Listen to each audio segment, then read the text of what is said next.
இருக்கிற சப்ஜெக்டை பிரித்து வச்சுருக்காங்க. அதுக்கு அடுத்து நியூசிலாண்டு போனீங்கன்னா 200 மணி நேரம் 12 பேப்பர் பாஸ் பண்ணணும். இதே யூஎஸ் ஆஸ்திரேலியா போனீங்கன்னா 200 மணி நேரம் 2 பேப்பர் பாஸ் பண்ணணும்.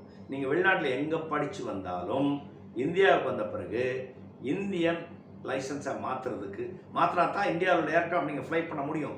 அந்த மாதிரி இந்தியாவில் லைசன்ஸை மாற்றுறதுக்கு கன்வர்ஷன் பேப்பர்ஸ்னு 2 இருக்குது. அந்த 2 கன்வர்ஷன் பேப்பர்ஸ் அதை பாஸ் பண்ணி 15 மணி நேரம் மல்டி இன்ஜின் பறக்கணும். அது பறந்த உடனே உங்களுக்கு கன்வர்ஷன் கொடுப்பாங்க. Now we are eligible to apply for any airlines registered in India to fly in India. இதான் இது. நீங்கள் எந்த ஊருக்கு போனாலும் 200 மணி நேரம் பறந்தாகணும்.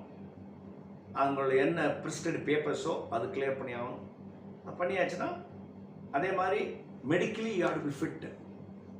அதாவது பைலட்டாக உள்ளவங்க எத்தனையோ லைஃப்ஸை வந்து கேரி பண்ணுறாங்க. அதனால் இவங்க